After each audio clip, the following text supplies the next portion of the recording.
office. Carson didn't know what to do. All of the girls from classroom 36 were sleeping. They were all standing in front of him in his office, but their eyes were closed, and they were all very much asleep. He wasn't sure what to do. He had sat down behind his desk, expecting to quiz the girls about this extraordinary claim that they could dream, but within seconds, they had all dozed off. He had never seen people sleeping while standing before. And then things got seriously weird. All of their closed eyes started moving very rapidly, all in synchronization. It was as if they were becoming one organism, one mind. One thing was for sure. These were the strangest girls ever. If anyone was capable of this dreaming, it was surely them. But what was dreaming? He had read about it, but never understood it. Were these girls all seeing things in their minds? How was that possible? Were they seeing the same things or different things? Where did they think they were? Not in his office, that's for sure. Did they know they were asleep? Did they know they were dreaming? It was so strange. For him, these girls were standing in front of him, asleep. For them, they were somewhere else, and not asleep. How strange. Two different realities. They were all in the same room, yet they might as well be in totally different rooms. Worlds, even. A loud knock on his door interrupted his thoughts. Several men in long black coats entered, their leader showing Carson a strange identity card. Carson squinted at the card. Division D was prominently stamped on it. "We'll take it from here," the leader said. "This is government business." Carson shrugged, then watched in amazement as the sleeping girls were manhandled into a line and marched back to classroom 36, still sleeping, still with their eyes closed, but able to walk without difficulty. Soon, they had all disappeared back into their classroom, and the large black iron door was firmly closed behind them. These women know the pathos of life, and mortal things touch their hearts. Kenneth Clark, the unhappy school. No one was happy. The students weren't happy. The teachers weren't happy. Were they all unwilling participants in some sort of strange experiment? Who were these weird girls in classroom 36? And why had they been put in this school? And the thing that was most disturbing of all was this dreaming business. No one had dreamt for generations. No one even really knew what it meant to dream. No one spoke about it. But the fact that was most horrifying to everyone was that the girls in classroom 36 didn't seem to have any teachers, seemed to sleep most of the time, and yet were apparently much smarter than everyone else. The freaks were like some super race. Was it all connected to this dreaming thing? How could dreaming make such a difference? If the girls dreamt, did that mean that they also heard a voice or voices inside their head? God, that was such a bizarre idea. Everyone knows that we have ears to hear voices coming from outside our heads, not inside them. Division debriefing.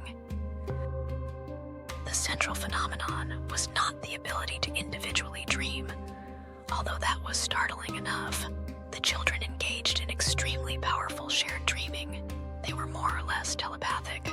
It's not at all clear that the last generation of humans to dream were capable of this. Their dreams seem to be highly individualistic, not collective. Do the children have some sort of dream mutation that causes them to dream together? The situation is complicated. In many ways, these children are non-functional. They spend around 20 hours a day asleep and remain tired the rest of the time. The human race could not function in this state. The children are brilliant and seem, without the direct intervention of teachers, to teach themselves to an extraordinarily high level. This remains a mystery. The children are not at all forthcoming about how they do it. They seem to treat the whole thing as a game, and they love their secrets. Their telepathic bond seems to reinforce their secrecy. There is tremendous potential in these children, but also tremendous danger. What will they be like when they are adults? How much power will they have? We have so little information about them. At times, they seem totally alien, as if they have come here from somewhere else. Perhaps they are just a throwback to earlier humanity, but with intensified powers. The last dreamers of humanity did not sleep most of the day. They weren't overwhelmed by their dreams.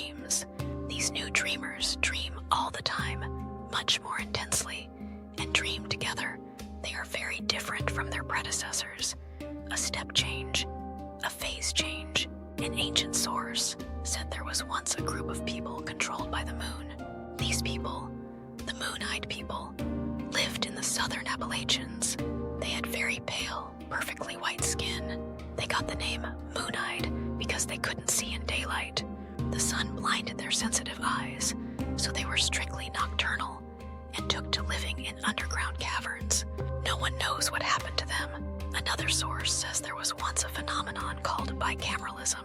According to this hypothesis, the right hemisphere of the brain spoke to the left hemisphere, and it did so as a god to a follower. The human condition is strange and getting stranger.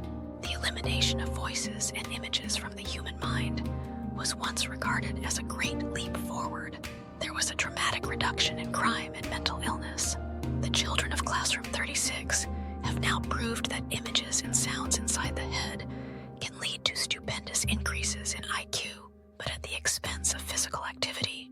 The minds of these children seem to consume enormous amounts of energy and require excessive sleep. Investigations continue. The new school year. On the first day of the new school year, all the girls were in the canteen at lunchtime. Sabrine was somehow looking more radiant than ever. All the normal girls hated her more than ever.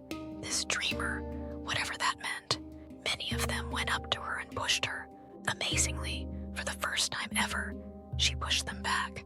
Jackie Cool watched and got more and more irritated. She wasn't having this.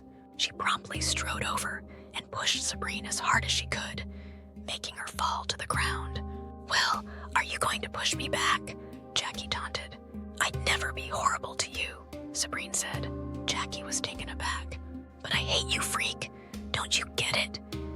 "It's all a misunderstanding," Sabrine said. "What are you talking about? If you knew the truth, you would never be nasty to me." Jackie laughed derisively. "What truth, weirdo?" Sabrine seemed to wipe away a tear. "In my world, you couldn't do what you do to me." "Why not, freak?" Sabrine's eyes blazed. "Because in my world, well,